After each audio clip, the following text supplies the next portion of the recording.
आज की short analysis में हम डिस्कस करेंगे ऑटोमोटिव एक्सलेस स्टॉक के ऊपर।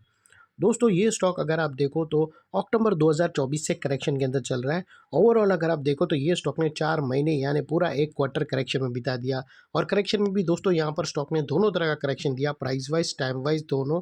पहले स्टॉक ने प्राइस वाइज करेक्शन दिया जहाँ पर ये स्टॉक काफ़ी हद तक डाउन साइड करेक्ट हुआ, फिर स्टॉक ने टाइम वाइज करेक्शन के अंदर एक साइड वे कंसोलिडेशन करी, एक स्ट्रॉन्ग बेस बना और अल्टीमेटली उसको ब्रेकआउट किया है। और दोस्तों ये स्टॉक के अंदर मल्टीपल पॉजिटिव फैक्टर्स भी ट्रिगर हुए हैं जिसके तहत ये स्टॉक करंट लेवल से अपसाइड में 5 to 6% रनअप दे सकता है। लेकिन दोस्तों यहाँ पर कोई भी हमारी बाय सेल होल्ड रिकमेंडेशन बिल्कुल भी नहीं है। ये प्योरली एजुकेशन पर्पस से मैं अपना पॉइंट ऑफ व्यू आप लोगों के सामने शेयर कर रहा हूँ।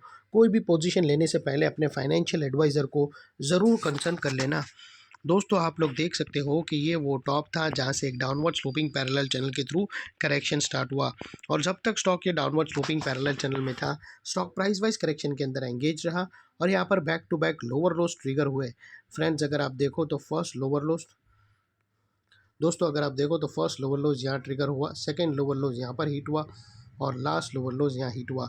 और जैसे ये downward sloping parallel channel upside में ब्रेकआउट हुई, इसने मल्टीपल हायर हाइज को ब्रेक करके उसके अबाउ सस्टेन क्लोजिंग देकर कंफर्म कर दिया करेक्शन कंप्लीटेड।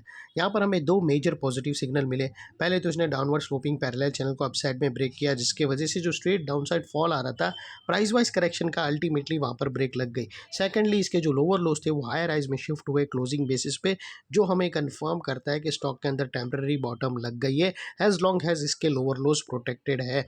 अगर दोस्तों इसके लोअर लोज थ्रेट हुए वापस क्लोजिंग बेसिस पे तो फिर से ये स्टॉक डाउनसाइड करेक्शन रिज्यूम कर सकता है। तो वो लिहाज से दोस्तों अगर आपको स्टॉप लॉस परफेक्टली पोजीशन करना हो तो आप अपने एडवाइज़र को पूछकर लोअर स्विंग रख सकते हो। और दोस्तों बात कर लेते हैं यहाँ पर डाइवर्शन की। तो फ्रेंड्स अगर आप RSI डालकर चेक करो तो आपको यहाँ पर पॉजिटिव डाइवर्शन विटनेस होगा। प्राइस एक्शन के जो लास्ट लोअर लो स्विंग अगर आप देखो तो वो डाउन साइड की तरफ टिल्ट हुए हैं, वही RSI के देखो तो अपसाइड में टिल्ट होकर यहाँ से हमें ब्रेकआउट मिल रहा है जो एक अपसाइड मोमेंटम पंप कर सकता है स्टॉक के अंदर। और फाइनली दोस्तों बात कर लेते हैं यहाँ पर चार्ट पैटर्न की।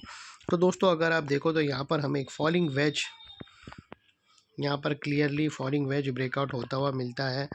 और दोस्तों ये फॉलिंग वेज अगर आप देखो तो यहाँ से हमें 5 वेव भी इनसाइड की मिलकर आती है। ये वेव 1 2, ये हो गई वेव 3 और ये वेव 4 और ये अल्टीमेटली वेव 5।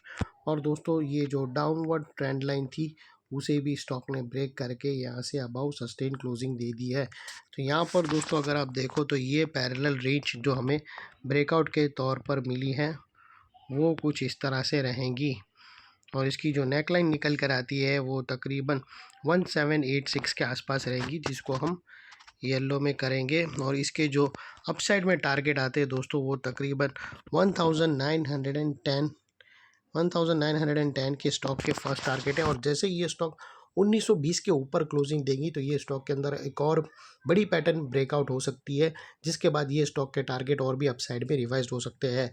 तो ये थी दोस्तों हमारी एनालिसिस फ्रेंड्स। और दोस्तों नेकलाइन के पास का ये एरिया बहुत ही इंपॉर्टेंट एरिया बनकर ट्रिगर हुआ है बिकॉज दोस्तों मल्टीपल पॉजिटिव फैक्टर्स हमें यहाँ पर ही एक्शन में आते हुए मिले। यही एरिया पे फ्रेंड्स हमने डाउनवर्ड स्लोपिंग पैरेलल चैनल को अपसाइड में ब्रेकआउट होता हुआ देखा, लोअर लोज हमें हायर राइज में शिफ्ट होते हुए मिले। यहाँ पर ही दोस्तों हमें पॉजिटिव डाइवर्शन मिला प्राइस एक्शन और RSI के थ्रू। यहाँ पर ही दोस्तों हमें फॉलिंग वेज भी ब्रेकआउट होता हुआ मिला और पैरेलल चैनल भी। तो वो लिहाज से दोस्तों नेकलाइन का ये एरिया जो अभी तक एक रेजिस्टेंस था वो अल्टीमेटली स्ट्रॉन्ग सपोर्ट बनकर खड़ा है। और इतने बड़े स्ट्रॉन्ग सपोर्ट के नीचे क्लोजिंग बेसिस पे आप लोगों का स्टॉप लॉस रहना चाहिए अपने एडवाइज़र को पूछकर, जो आसानी से ट्रिगर ना हो। और बाय एनी चांस अगर क्लोजिंग बेसिस पे ट्रिगर हो जाता है तो उसको सिंसियरली स्टॉप लॉस देकर ट्रेड को वाइंड अप कर देना चाहिए। ये थी हमारी एनालिसिस फ्रेंड्स। अच्छी लगे तो प्लीज़ चैनल को लाइक शेयर सब्सक्राइब ज़रूर करना। Thank you. जय हिंद।